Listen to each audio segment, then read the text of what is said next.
Hello భోజన ప్రియులారా, ఎలా ఉన్నారు? అందరూ బాగున్నారండి? ఏం లేదండి, ఈరోజు నా నేలకు కొంచెం బాధపడ్డదండి. సరే కదా, నీ బాధను అర్థం చేసుకొని దానికి ఏం చేయాలా స్నాక్స్ అని ఆలోచిస్తున్నా అండి. సరే కదా, ఇంట్లో చూస్తే మిగిలిపోయిన అల్లం ఉంది. ఫ్రిడ్జ్లోకి వెళ్తే ఒక ఉల్లిగడ్డ, 2 కోడిగులు తప్ప ఏమీ లేవదండి. సరే కదా అని ఒక ఉల్లిగడ్డ తీసుకొని సన్నగా తరిమేసుకున్నా అండి. సన్నగా అంటే మరీ సన్నగా అండి, అంత సన్నగా తరిమేసుకోవాలండి. తర్వాత కట్ చేసుకున్న ఉల్లిగడ్డల్ని ఆ మిగిలిపోయిన అన్నంలో వేసేసుకున్న తర్వాత దాంట్లో ఒక కోడిగుడ్డు కొట్టేసుకోండి.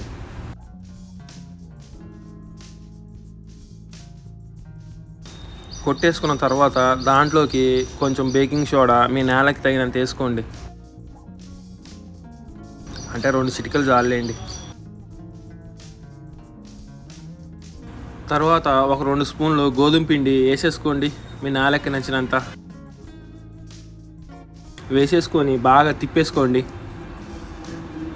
అలా చాకుతో నైస్గా తిప్పబాకండి, చేతితో గట్టిగా తిప్పండి. కలపండి.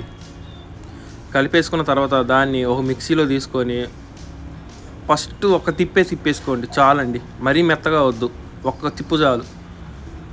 ఇలా తిప్పేసుకోండి. మరీ మెత్తగా అయితే బాగోదు.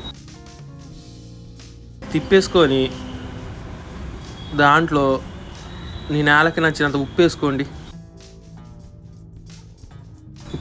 మళ్ళీ ఒకసారి కలిపేసుకున్న తర్వాత దాన్ని చిన్న చిన్న ఉండలు చేసేసుకోండి చేతితోనే. ఉండాలంటే నాకైతే రాలేదు, మీకు నచ్చినట్టు చేసుకోండి, మీరైతే ఎక్స్పీరియన్స్ పర్సన్ అయితే. గుండ్రంగా ఉండలే రావాలా ఏంటి? నేలకి నచ్చితే ఎలా అయినా లోపల తోసేసిద్ది.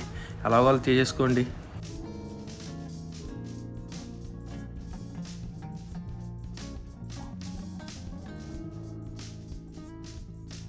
చూసారా, అలా ఉండలు మొత్తం పెట్టేసుకోండి పిండి మొత్తాన్ని.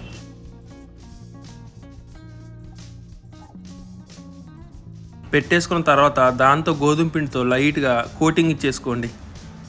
అలా పిండి చల్లేసుకోండి మొత్తం.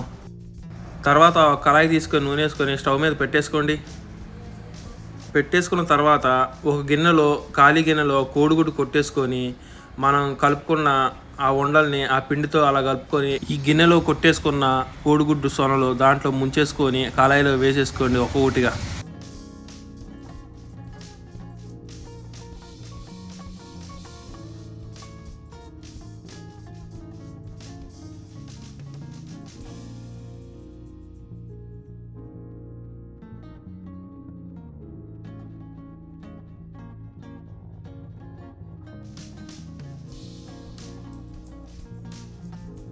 అలా కోటింగ్ చేసిన పిండిలో కలపడం వల్ల మనం చేసేసుకున్న ఉండలు పగలకుండా ఉంటాయండి. తర్వాత ఈ కొట్టేసుకున్న కోడిగుడ్లో ముంచుకొని వేసేసుకోవడమేనండి, ఏం లేదు.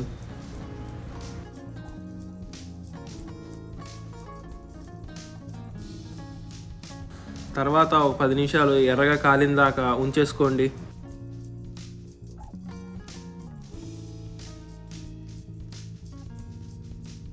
చూసారా ఎలా